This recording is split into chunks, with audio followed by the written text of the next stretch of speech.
We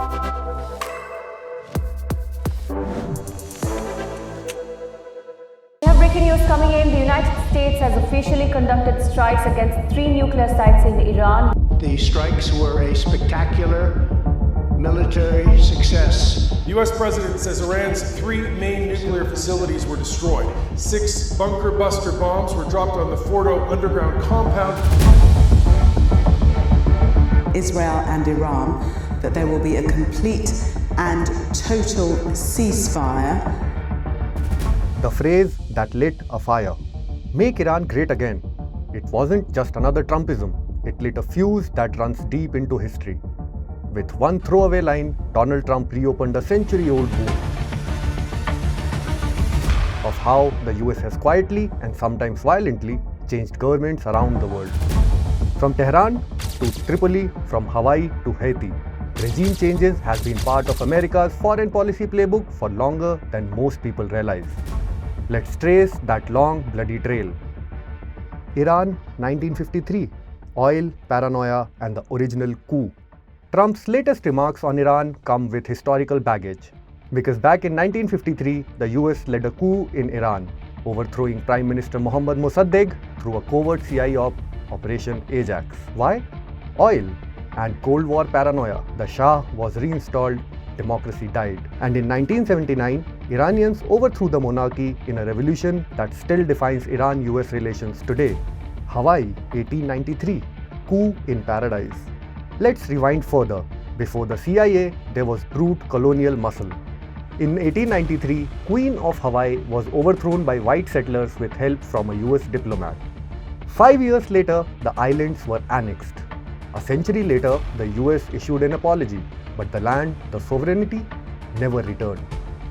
Cuba, Batista, Bay of Pigs, and Cold War heat. The US occupied Cuba in 1898 and helped install Fulgencio Batista in the 1930s. But when Fidel Castro overthrew Batista in 1959, America panicked. The CIA launched the Bay of Pigs invasion in 1961. It flopped. Castro stayed, Cuba turned red, and the Cold War found a new flashpoint. Guatemala, 1954. Bananas, bullets, and a CIA coup. When Guatemala's president Jacobo Arbenz tried land reforms, it clashed with the profits of the United Fruit Company, a US giant with deep CIA links. In 1954, Operation PB Success was launched. Arbenz was toppled. A military dictatorship followed, and a civil war that raged for 36 years. Congo, 1960 to 65. Assassination and Mobutu's rise. Congo's independence hero Patrice Lumumba was seen as too friendly with the Soviets. The CIA worked behind the scenes. Lumumba was ousted and murdered.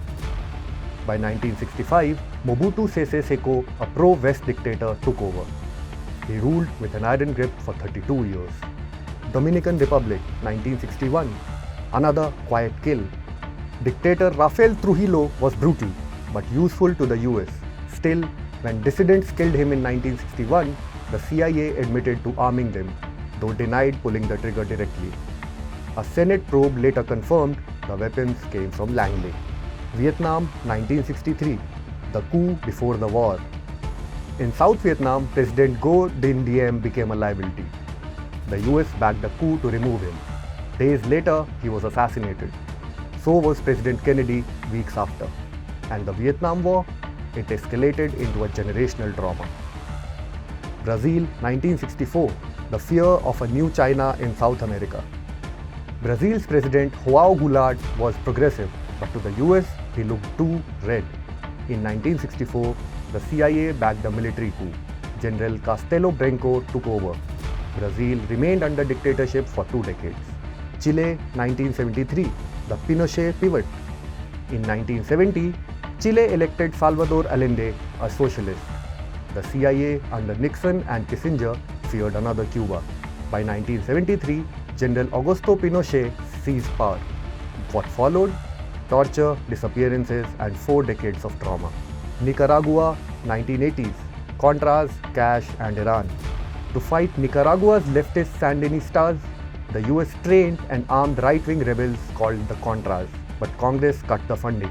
So, Reagan's White House sold weapons to Iran and funneled the cash to the Contras. This backdoor scandal became the infamous Iran-Contra affair. Iraq, 2003. Weapons, war and the wreckage. In 2003, the US invaded Iraq, claiming Saddam Hussein had weapons of mass destruction. There were none. What followed? Saddam was toppled, Iraq fell into chaos. Civil war, sectarian violence and the rise of ISIS. The coups that failed but left scars. Not every regime change op succeeded.